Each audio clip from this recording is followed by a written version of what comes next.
So the Boston Bruins eliminate the Washington Capitals in five games. It only took them 5 games. And I did not expect this. I picked Washington to win in 4, maybe 5 games, and Boston ended up doing it in 5 games. So yeah, kind of strange. At the end of the day, Boston was the better team in this series, and although I think that Washington has a lot of struggles, and I'll get into that in a minute, I think that Boston was the better team. Anyway, game 1 was, it was pretty back and forth. I thought Boston played better, but Washington seemed to be matching that with goal scoring and with hitting and stuff like that. And they end up winning it in overtime. I think 4-3. Yeah, 4-3. And they end up doing it. In I think only a few minutes. It didn't take long. And I thought it was a missed opportunity for Boston. I'm not gonna lie. Even in game 1, I was like, I picked Washington to win, but looks like they had the upper hand in this game, and it looked like they could win this game. They were the better team in the first game. But they couldn't win it. And it's just how it goes sometimes. The second game is more interesting. The second game is really, really good. And they get to overtime again. And Marchand breaks the record with the score in Bruins postseason history. He scores the fastest. I believe it was 48 or 49 seconds. And Marchand, I gotta give him credit. I loved Marchand, by the way. But even though he's a rat, and I admit that he's a rat, and a lot of people hate him for that very reason, he gets it done. When it matters most, he gets it done. And that's what I love the most about Brad Marchand. So yeah, overall, Brad Marchand, great player. I love him. He's showing again showing yet again that he's really good. We get to the third game. And of course, in the second game, Bruins played better than the Capitals. Again, I thought they were better. We get to the third game. Again, the Bruins are better, but we're starting to see that these teams don't like each other. And we're starting to see that... Oh, and I forgot to mention this. The goaltending situation was interesting because I saw Craig Anderson play in Ottawa, and he wasn't great then. But then again, neither was Ottawa. But that was back then when the only good player they really had was Erik Karlsson. And, well, now he's not in Ottawa anymore, and he's not that good anymore. But anyway, yeah, the goaltending situation was interesting. But I thought Craig Anderson played pretty well. But Ilya Samsonov steps in Game 3, and he's a brick wall. He's really, really good. And, he was someone that I was like, the Bruins got to watch out for this. And in the third game, I realized when they scored that goal in second overtime, I'm more a Bruins fan than I am a Capitals fan. Because, I just am. It's just who I am. So halfway through, I was kind of like, I'm not going to be mad if the Capitals win, but I'm going to be pretty happy if the Bruins win. And they go to Game 4. I did not watch Game 4. I was on the road for it. I was on a trip this weekend. So I did not watch Game 4, but I watched highlights. Pretty convincing win for the Bruins. And the Bruins in all 4 of these games have been the better team. But they didn't win Game 1.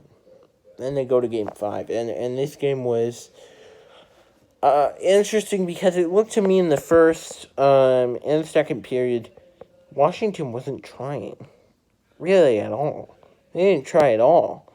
They were just kind of hanging back, and it was the bottom line that was doing really everything. Um, and then it wasn't. And then the Capitals in the third period started to say, "Hey, we're gonna do this." So, they scored a goal, and then they scored another goal, and that goal got called back for goaltender interference. There was goaltender interference on the goal. There's absolutely no disputing that there was goaltender interference on the goal.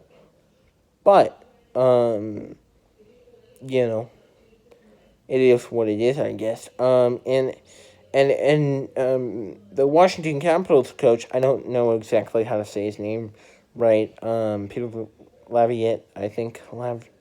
I don't know. I can't say his name properly. I know how to, but that's not the way.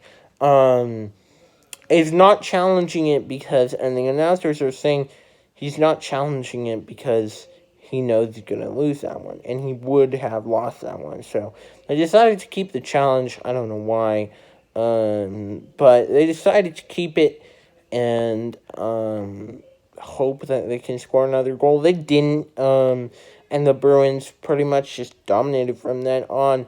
And after the game, it was a little sad because we saw Zdeno Chara really upset. I think he came to Washington hoping that he would win something.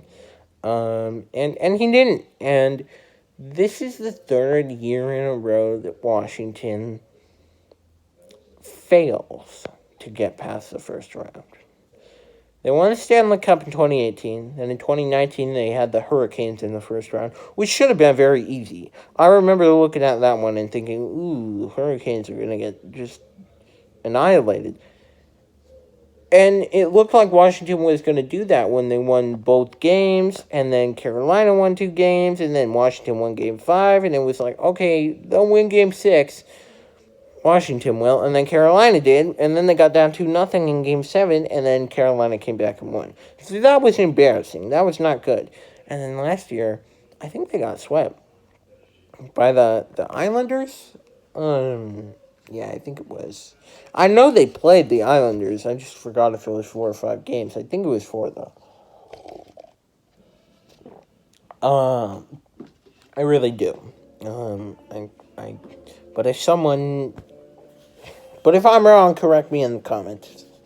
But yeah, Washington, and people are gonna blame Ovechkin, whatever. It wasn't Ovechkin's fault, not entirely. There's blame to go around, except for the bottom line. But if I were the Washington Capitals, I would be looking at getting rid of some people. And I think they said there was a cap crunch. So they're going to have to anyway. But get rid of some people. I think the only people that they really shouldn't get rid of is they should try to re-sign Ovechkin. They shouldn't get rid of Orlov, Samsonov, or Backstrom. I think those 4 players are players they want to keep. But anybody else, I think they should look at maybe getting rid of. And Ovechkin, if I were him, I would try to get as far away from Washington as possible. I would not re-sign in Washington, because all it's brought him is pain in the playoffs, except for 1 Stanley Cup, which, I mean, he's got 1, and then the guy that he probably really wants to compete with, which is Sidney Crosby, has 3.